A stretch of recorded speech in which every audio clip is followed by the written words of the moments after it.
Hello, everyone. Totally different kind of game plan today. I got just Emily here. Emily is a ghostwriter and an author. She wrote a book called Unwritten because so many people are getting in their own way when it comes to writing a book. We're going to talk about even once you have a book, what do you talk? What do you do?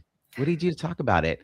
We are part of the Kindle Flash Sale. 34 books discounted to 99 cents. A few are $1.99 because of their file size. Tons of books, dozens of books for you to choose from. Go to kindleflashsale.com and go check that out and buy as many as you'd like. I mean, literally, if you bought all of them, it'd still be cheaper than a hardcover in an airport. Why not gift a few books to other people? You can do that through with the buy for others button. Emily, welcome to my little live stream here for Kindle Flash Sale. Emily, I just enjoy you. I was like, oh, Emily's on my calendar. This is going to be fun. We're going to have a little conversation. Emily, you work with a lot of different types of authors, and you wrote this book. Give us a little sense of how you show up in the world and the work you do with them. Yeah. It's great to be here, Robbie. Thanks for having me, as always. I wrote this book, Unwritten, The Thought Leader's Guide to Not Overthinking Your Business Book, because I was talking to a lot of people who would tell me, I've spent 5 years writing my book and it's not finished. And, I'm a little embarrassed to say that I'm working on a book because I haven't touched it in months, And I'm a former philosophy professor. I am a notorious overthinker in my own head. And I started recognizing that authors have the same challenge. They overthink their books. So what's the practical way to get it done? How do you write, publish, and promote your book? And of course, I'm not a book marketer. I'm not a publisher either. So I have resources that I send people to. Robbie is someone that I refer to all the time for book marketing. But I want to kind of give people an overview of what it takes. And of course, I can help with the writing. And then what's your next step? So, there are so many unknowns when it comes to writing a first book. And there's a way in which everyone, including me, thought that the writing part was going to be the overwhelming part because my background prior to writing my first book, which came out in 2017, and I tried to write it for like 2 years before that. So I hear you on the overthinking part. I didn't actually, I'm going to tell myself, I didn't start writing the book 2 years earlier. I started attending sessions about publishing pathways because I thought the biggest question I had to answer was how to create a book proposal, get it to an agent, and get the proposal to traditional, and then I would write a book. And so I don't know how many, maybe 4 sessions over a couple of years, different conferences. Yeah. Meanwhile, I'm not writing anything. You know what I mean? I'm like, but in my head, I'm like, I'm working on a book. I'm working on a book. The reason I didn't want to write it was my background was academic writing. To that point, the only thing I'd written in long form was papers for masters, and I never really enjoyed that whole experience. Right. So I think the aha for me was when I finally started working on it in 2017. I realized I could write the way I speak. Yeah. And then it flowed more. And I also gave up with the idea of doing anything other than self-published. And that also helped me. But that was not the hardest part. So what are you seeing? Because you have people who come to you who decide not to write a book and to work with you, to have you ghostwrite it and get the ideas out of their head. So there's a decision-making process that has to happen before that moment. Like, what are you seeing as that people are deciding this? Yeah, this is a really good point. It's something I've been thinking a lot about. There are decisions that need to be made before you start writing. Of course, everyone has these questions, but I think people get really stuck, like you were describing, with thinking, I need to figure out how I'm going to publish this book first. I need to figure out my book marketing strategy first. And I mean, I like where your head is at, because if you don't know, I always talk about it as the business case. If you don't know how the book fits into your business, it also doesn't make a lot of sense to just dive into the writing. I want you to think through how you're going to use that book, and that a part of that is marketing. But I think there's like some maybe back of the envelope decisions to be made, and then you want to dive into the writing of the book, because you're so right. You're running a marathon, and you might think the writing is the marathon, but that's just like leg one, Oh, this is a triathlon. That's my triathlon. That's good. That's good. That's a better analogy. You can't just do training for the first part and worry about the second. But you're like, oh, by the way, I didn't have a marketing plan other than I needed a book as a speaker. Like that for book one, Yep. that was the message I was getting over and over and over again. Yeah. Oh, you're a professional That's speaker. You really need good. a book. You need a book. You need a book. Yeah. So I knew I needed a book, but it wasn't clear to me like how I was leveraging the book. I had a moment where I was handing the like crappy first draft off to an editor, and I realized it was a good book and I wanted people to read it. And that was the aha that I Wow. had no plans for the second part of that. Yeah.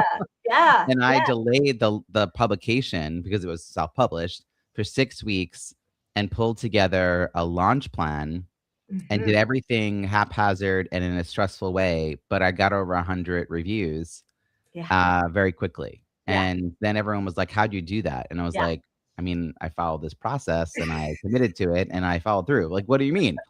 Right. And I never intended to write another book. I'm Yeah. now on book 4. I never Yeah. intended to write another book. I was Yeah. like, "God, there's a lot to learn for nothing I'm ever gonna do again." But Right. I think you're right. Most people don't really have a sense of the book tied to a business. I now have the author ROI lab for small group of authors, Mhm. entrepreneurs to get together and figure that question out in 2 months because I meet so many people Yeah. whose books are being formatted or already published, and they can't tell me who their audience is. I'm like, Ugh, ooh. right.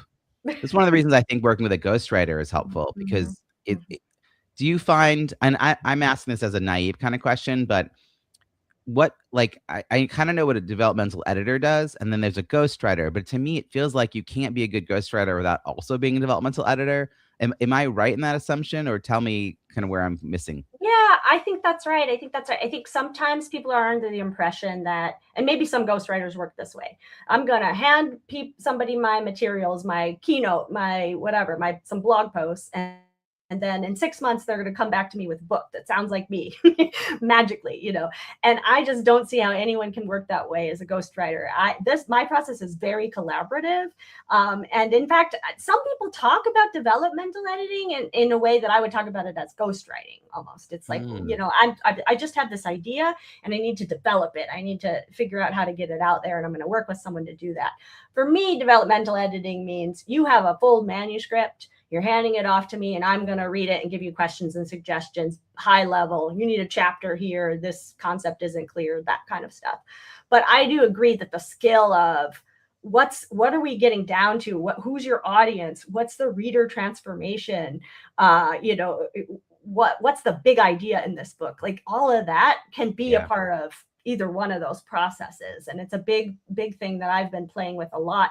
I started doing book strategy days recently, so we get together for a whole day and talk about your book, and then we decide next steps from there. Like, are you going to write it yourself, or am I going to be a ghostwriter for you? I And I have love some that. clients right now going in opposite directions, and it's working out really well because I can see, you know, you've already got all this material. All you have to do is put it into a book, and it's like really motivating. But once you get clear on the big idea, who the audience is, and the transformation, like the problem you're solving or the change you're trying to create, uh, it really can bring a lot together. It can make it flow really well.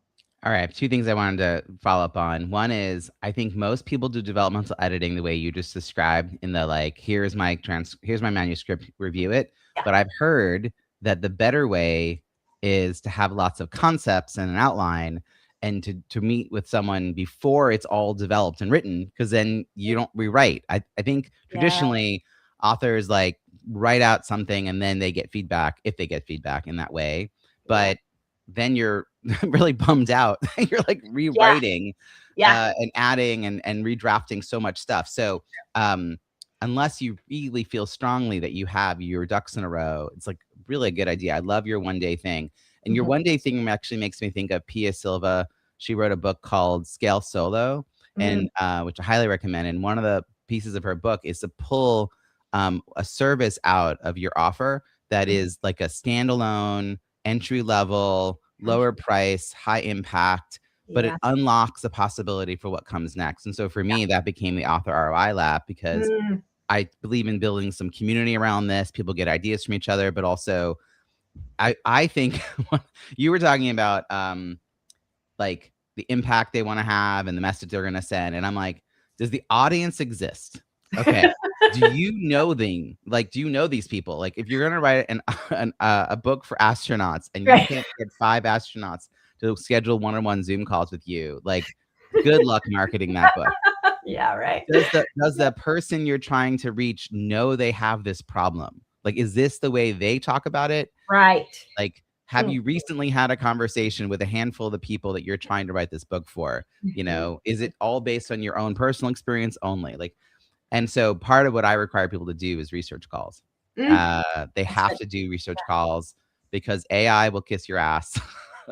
Yeah. Your mother and your best friend will also, just tell you you're Yep. wonderful.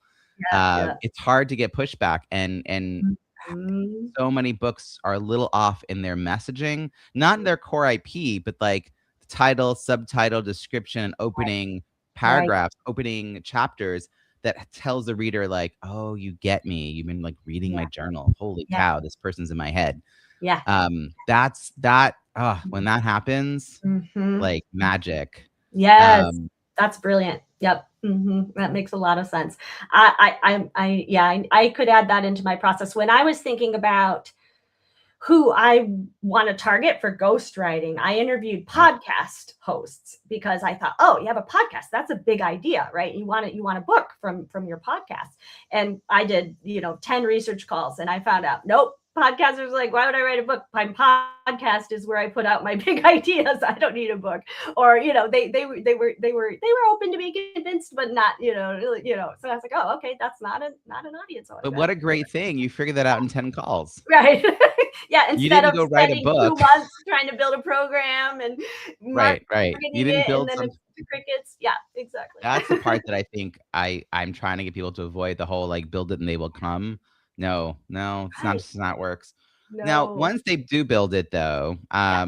I know you and I, have some friends in common that are writing books that aren't always talking about them. Like, I'm always creating opportunities to give other authors a Yes. platform, and part of the Kindle Flash Sale, us getting together collaboratively, lowering our books to 99 cents, is that it's easier to cross promote than it is to self promote, for a lot of people, even though they believe so strongly in their message, or they wouldn't have committed all that time, money, and effort.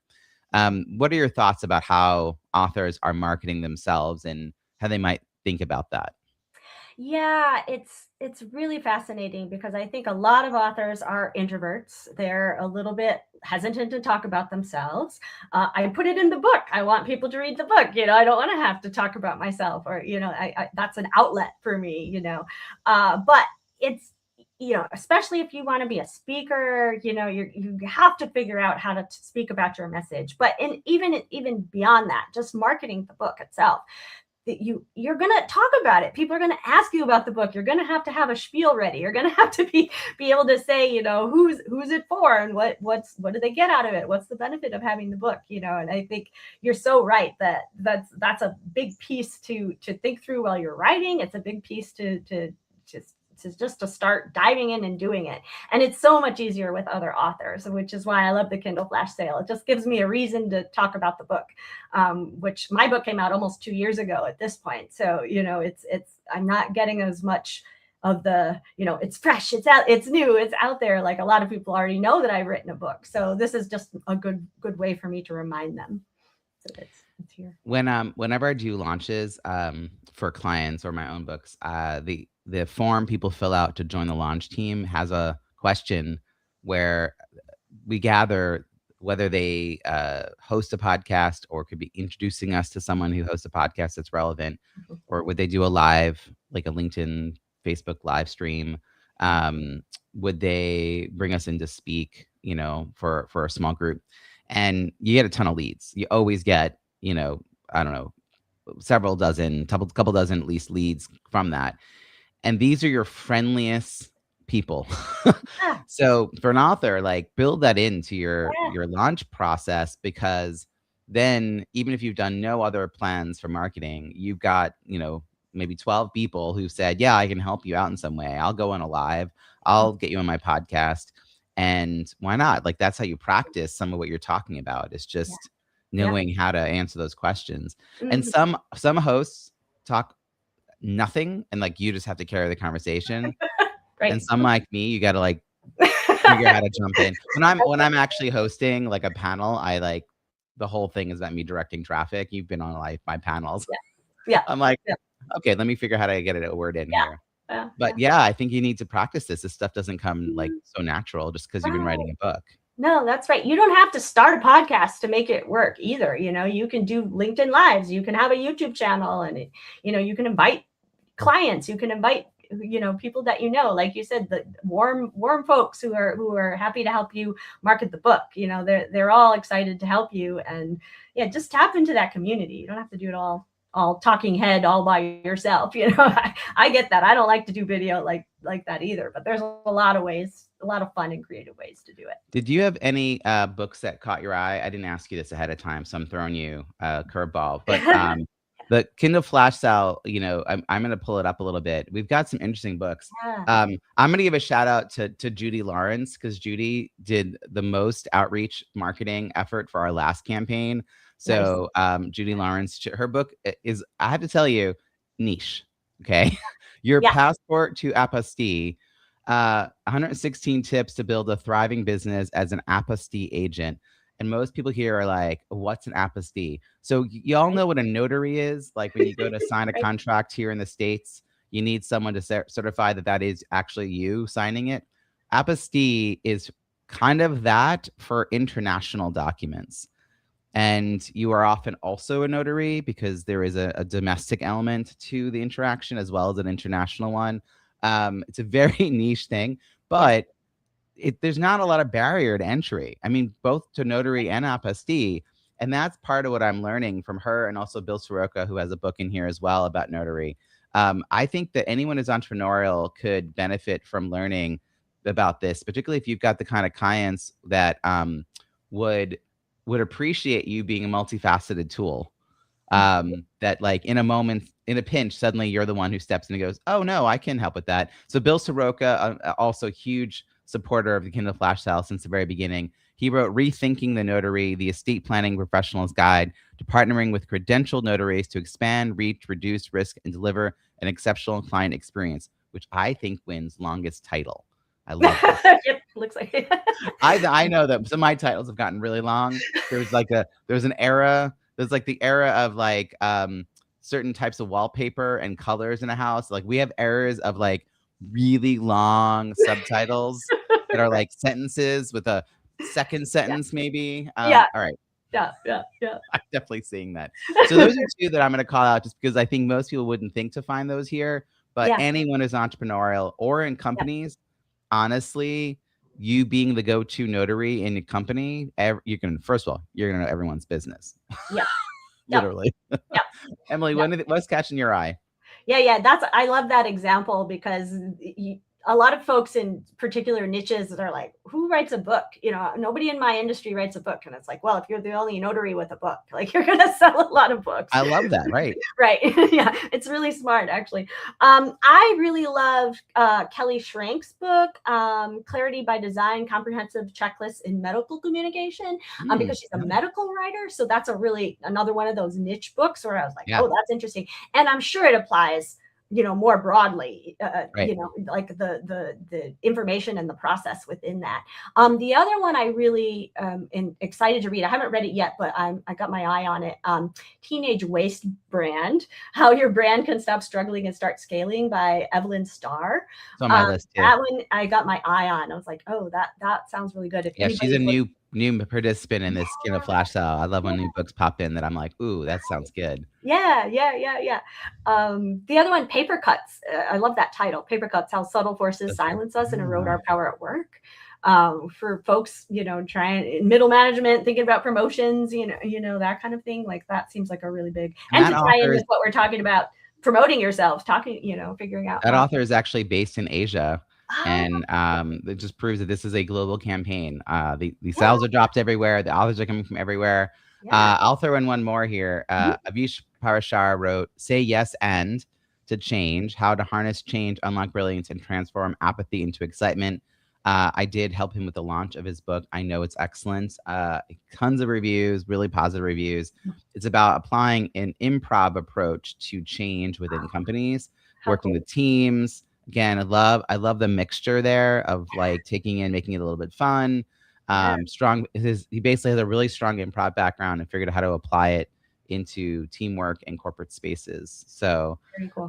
Quite the blend. I mean, we have 4 different categories. We have Books like ours, which fall into the book publishing and marketing category, there's a handful of books there. Business communication, which are basically books for Mhm. entrepreneurs and small business owners. Personal transformation, Mhm. which is a wide swath, including health and wellness, and then workplace communication and leadership. So there's kind of something for everybody in this Yeah. flash sale. We'll do Yeah. another one of these things in late fall around Cyber Monday and again in April next year. So if you have a book out there and you're listening to this, you're like, well, how do I get my book part of this? Just go to kindleflashsale.com, check out the books, but you can also see a link to join the wait list for the next one. Emily, any closing thoughts about the flash sale and why you keep joining it? It's clearly a big part of how you're doing some marketing on your book. Yeah, it's a big piece of my marketing plan. Yeah, it's a lot of fun. I'm curious about whatever books anyone's writing. So I love that there's so many new authors in the flash sale this time. And I'm gonna go and buy all the books. I think that's usually what I do because it's such a deal and it's such a great price. And I'm always recommending books to people. So even if it's a book that's not directly relevant to me, I'm like, oh, I just met somebody who needs to read this book, So I love it. Yeah. I know it's funny, like the book you talked about with Kelly Schrank around the medical book. Yeah. Like now I'm like, okay, who do I know in that industry, right? Yeah. Like it's Yeah. such a clear, easy, like, oh hey, have you heard about this book? Let me gift you a copy of the Kindle. Yeah. And like to me, it's like 99 cents, but like to them, it could open up a whole new conversation. And then that could give Kelly a whole new opportunity to get involved. So yeah, for each of these books, I'm always like, okay, what is a connection to the people out in my world? Very cool. So that's another way to think about this. There was someone last year, Stacey Larson, one of their authors. She went through her network. She's a core list of people she keeps track of, and she sent them the message about the flash sale, but said, "This is this specific book I was thinking of for you, and then Amazing. here's the rest of the list." That's a great Like, idea. Yeah. there you Yeah. go. That's great. Now you're networking, so you don't have to be an author to go and take advantage of Yeah, all this. exactly. That's a great point. Yeah, you've got Yeah, people on your networking list that you're like, "Oh, I should keep in touch with this person. They're cold. right. Like, here's a perfect opportunity." Yeah, yeah. Love it. Absolutely. Well, Emily, I love hanging out with you as always. Thank I'm you. sure you'll be back when we do author panels again as well. Folks, go check out Emily's book, Unwritten. It's part of the Kindle Flash Sale. Go to kindleflashsale.com. Her book and my book is under the book publishing and marketing. Actually, my book, such as just mentioned, I wrote a book about networking at conferences called Croissants versus Bagels, I love Strategic, Effective, and Inclusive Networking at Conferences. I wrote a book about how to build an audience before you try to sell anything called Small List, Big Results. Launch a successful offer no matter the size of your email list. Subject lines are getting longer. I wrote a book about how to leverage Zoom to create transformative, engaging, and interactive online events. And that is called Break Out of Boredom, Low Tech Solutions for Highly Engaging Zoom Events. And my most recent book is a book called Launch Your Book, an entrepreneur's guide to reviews that drive revenue. And it's all about how to leverage your book launch experience to activate and engage your network of likely prospects, referral partners, get the all important reviews, but even more importantly, lead to the conversations that create revenue and media opportunities. I never get to talk about my own books, Emily. I forgot to do it. I almost forgot. That's awesome. Thanks, Emily. I appreciate you. Talk soon. All right. Bye-bye. Thanks. Bye.